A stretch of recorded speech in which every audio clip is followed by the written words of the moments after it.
Hello everyone, warm welcome to my channel. In today's video, we will discuss about economic problems. What is economic problem? Why it arises? What is the problem of choice? What is scarcity of resources and all these? हमारे जो basic economic problems है, जो problem of choice है, which arises due to scarcity of resources, आज हम basically इस topic पे बात करेंगे। ये सारे टॉपिक्स जो लाइंड अप हैं इन्हें हम कवर करेंगे, ठीक है। तो स्टार्ट करते हैं। What is economic problem? See, economic problem generally refers to the problem of choice which occurs because of scarcity of resources, ठीक है। तो सबसे पहले हम देख लेते हैं कि प्रॉब्लम ऑफ चॉइस क्या होता है और स्कैरसिटी क्या होता है। Problem of choice, choice means क्या होता है? चूज करना। आपके पास ऑप्शंस हैं, उसमें से आपको जो बेस्ट ऑल्टरनेटिव लगता है, जो आपको लगता है कि आपके लिए सबसे ज़्यादा परफेक्ट है, उसका सिलेक्शन करना। अगर आपके पास एक ऑप्शन है, मतलब जैसे अगर आप किसी प्रोडक्ट को किसी डेयरी प्रोडक्ट को खरीदने गए, ठीक है, या कुछ भी ग्रॉसरी का आइटम खरीदने गए, वहाँ पे सिर्फ आपके पास एक ब्रांड का चीज़ है, ठीक है, तो बाय डिफ़ॉल्ट आप वही पिक करके आओगे। बट अगर आपके पास मल्टीपल नंबर ऑफ ऑप्शंस हैं, तो आप through ingredients, through brand, through quality, बहुत सारी चीज़ों को देखते हुए अपने लिए प्रोडक्ट पिक करोगे। That is choice, because alternatives है, तो आपके पास चॉइस है सेलेक्ट करने के लिए, जिससे आपको मैक्सिमम सेटिस्फैक्शन मिले, ठीक है। ये तो हो गई चॉइस की बात ना। चॉइस सारे लेवल्स पे, लाइक प्रोड्यूसर के लेवल पे, हम कंज्यूमर्स के लेवल पे। देखिए, प्रोड्यूसर के लेवल पे चॉइस का मतलब होता है कि प्रोड्यूसर कौन से ऐसे प्रोडक्ट्स का, कौन से ऐसे गुड्स एंड सर्विसेज का प्रोडक्शन करे जिससे उसे मैक्सिमम प्रॉफिट मिले। किसी भी प्रोड्यूसर या किसी भी बिजनेसमैन या किसी भी शॉपकीपर का मेन मोटिव क्या होता है? To earn profit, profit generation. Monetary motive होता है किसी भी बिजनेसमैन का। तो प्रोड्यूसर के लेवल पे अगर हम बात करें, तो वो ऐसी चीज़ों का प्रोडक्शन करना चाहेगा फ्रॉम मल्टीपल ऑप्शंस। अगेन, उसके पास भी मल्टीपल ऑप्शंस हैं to select that which kind of production, which line of production will give him maximum profit, है ना। ये तो हो गई प्रोड्यूसर के लेवल पे बात। अब हम बात करते हैं कंज्यूमर के लेवल पे, मतलब हमारे लेवल पे। कंज्यूमर के लेवल पे भी सेटिस्फैक्शन ज़रूरी है, और हमारे लिए भी चॉइस एक बहुत बड़ा कंसर्न होता है कि हम ऐसे कौन से प्रोडक्ट को सेलेक्ट करें, कौन से ऐसे प्रोडक्ट को हम पिक करें जिससे हमें मैक्सिमम सेटिस्फैक्शन मिलता है। हम जो अपनी हार्ड अर्न मनी दे रहे हैं in exchange of that product, उस प्रोडक्ट से हमें मैक्सिमम सेटिस्फैक्शन मिले। अमंग ऑल्टरनेटिव्स, बहुत सारे ऑल्टरनेटिव्स हैं। आप शॉपिंग करने ही जाते हैं, तो एक प्रोडक्ट, एक पार्टिकुलर प्रोडक्ट को बहुत सारा ब्रांड्स प्रोड्यूस करता है। हर ब्रांड की अपनी अलग क्वालिटी है, हर प्रोडक्ट का अपना अलग, हर ऑल्टरनेटिव का अपना अलग प्राइस है, अलग फीचर्स है। छोटी छोटी माइनर चीज़ों से एक एक प्रोडक्ट वैरी करता है, ठीक है। तो हमारे लिए वहाँ पे डिसीजन मेकिंग ये होता है कि हम कौन सा ऐसा प्रोडक्ट सेलेक्ट करें जिससे हमें मैक्सिमम सेटिस्फैक्शन हो, ठीक है।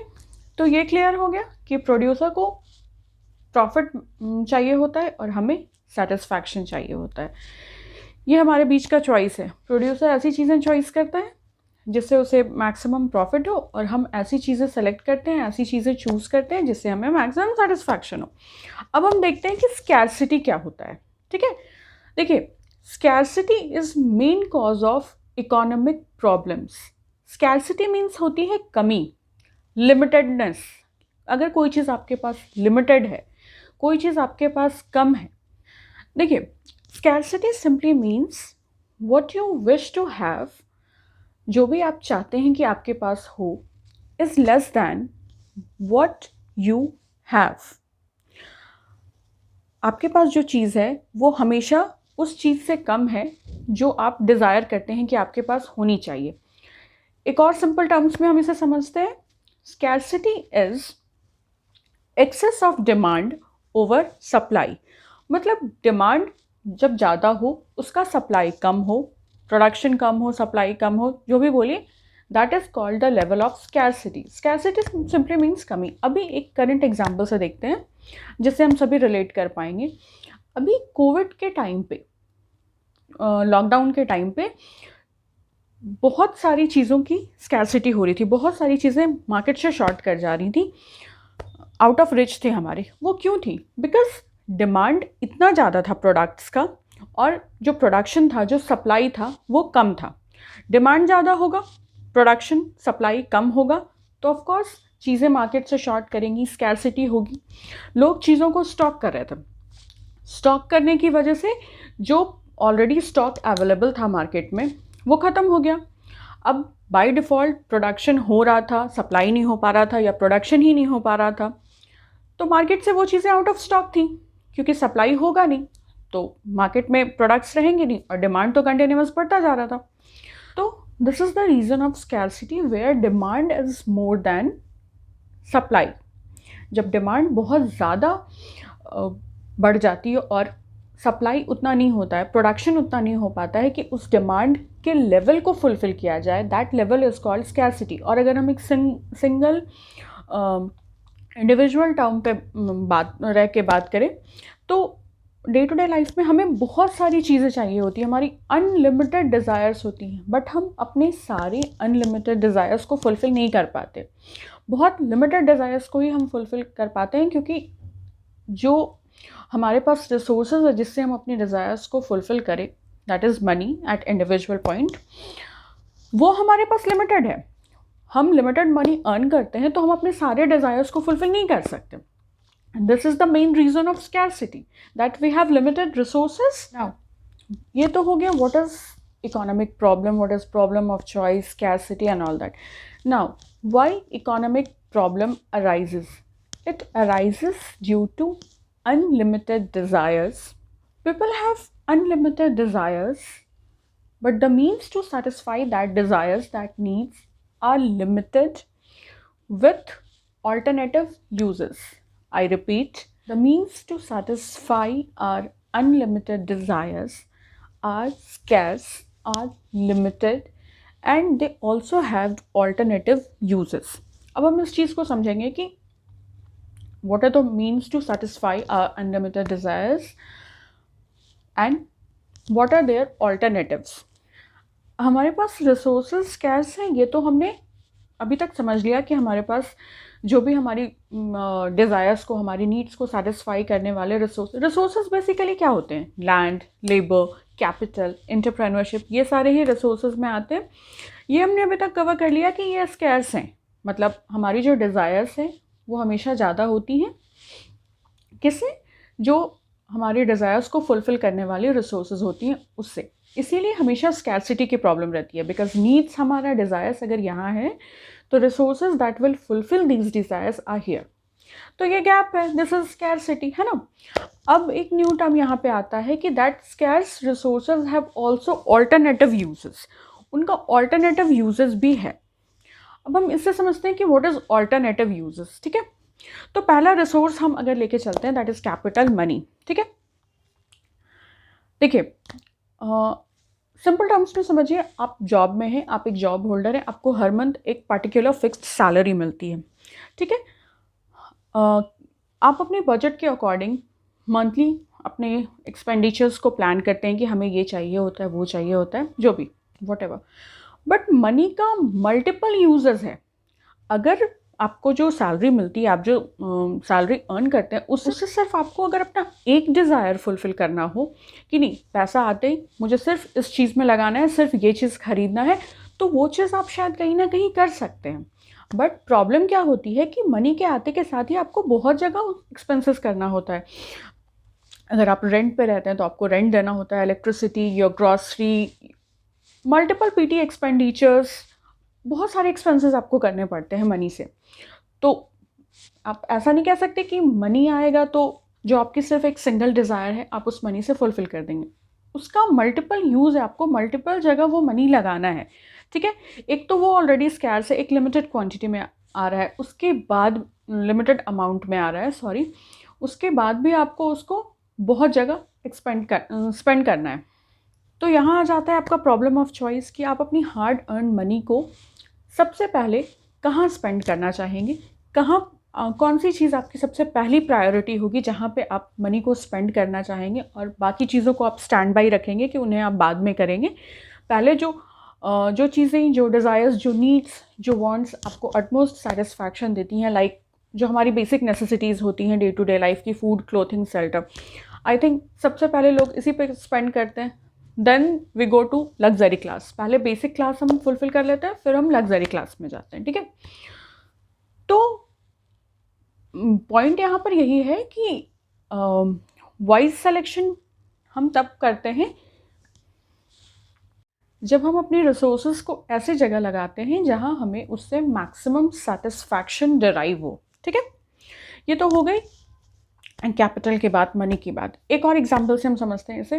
देखिए, जैसे आपके पास एक प्लॉट ऑफ लैंड है ना, तो अब आपको ये सोचना है कि आप उस लैंड पे क्या करेंगे। लैंड को हम बहुत तरीके से यूज़ कर सकते हैं। Land either we can do construction, वहाँ हम घर बना सकते हैं, हॉस्पिटल्स बना सकते हैं, स्कूल्स बना सकते हैं, अपार्टमेंट्स बना सकते हैं, या फिर हम उसे एग्रीकल्चर के लिए, कल्टीवेशन के लिए यूज़ कर सकते हैं। तो हमारे पास मल्टीपल ऑप्शंस हैं, मल्टीपल चॉइसेस हैं जिनसे हमें ऐसे ऑप्शन को, ऐसे ऑल्टरनेटिव को सेलेक्ट करना है जिससे हमें मैक्सिमम सेटिस्फैक्शन हो, जिसको हम ऑप्ट करने के बाद रिग्रेट ना करें, वो हमारे लिए सेटिस्फैक्शन लेकर आए, ठीक है।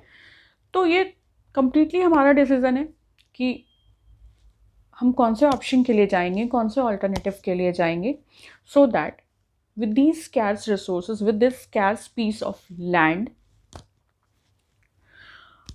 हमें मैक्सिमम सेटिस्फैक्शन मिल सके। द प्रॉब्लम इज़ दैट कि आप अपनी सारी डिज़ायर्स एक साथ फुलफिल नहीं कर सकते। देखिए, आप इस लैंड के एग्जांपल से समझिए।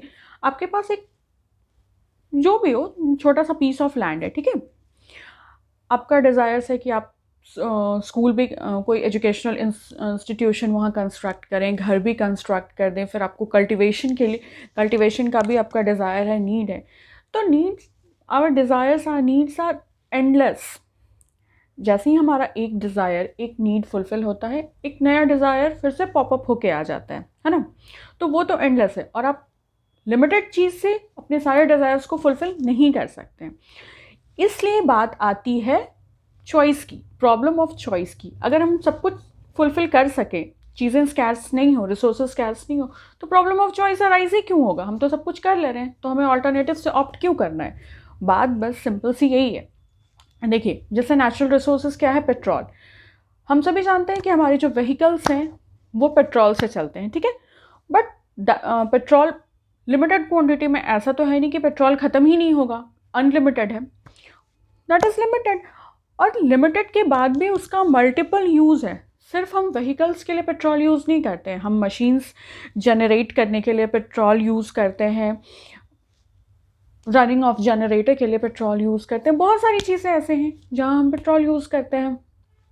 तो वाइज सिलेक्शन क्या होगा कि हम उसे इवनली कैसे डिस्ट्रीब्यूट करें।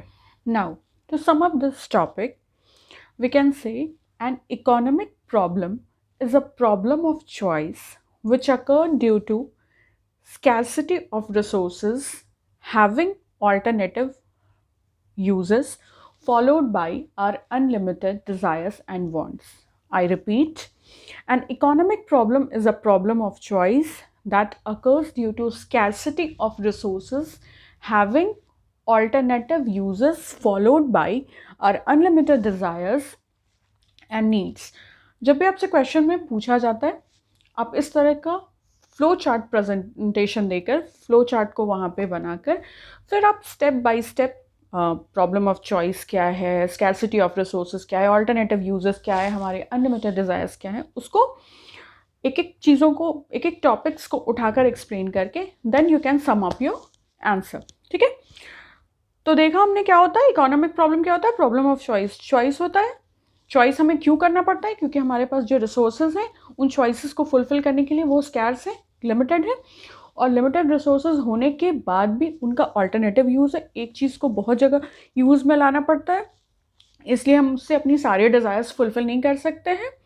और हमारे पास नीड्स भी बहुत ज़्यादा है जिनसे हमें प्रॉब्लम ऑफ चॉइस का जो स्कोप है, जो एरिया है, वो बहुत बड़ा हो जाता है, बिकॉज हमारी जो नीड्स है वो बहुत ज़्यादा ह्यूज हैं, बहुत ज़्यादा हैं, और हमें फिर ऐसी चीज़ों का सिलेक्शन करना पड़ता है, ऐसी चॉइसेस को ऑप्ट करना पड़ता है जिससे हमें मैक्सिमम सेटिस्फैक्शन मिल सके, जिससे हम satisfied हो सके. So that's all for this economic problem topic. I hope it's helpful for you.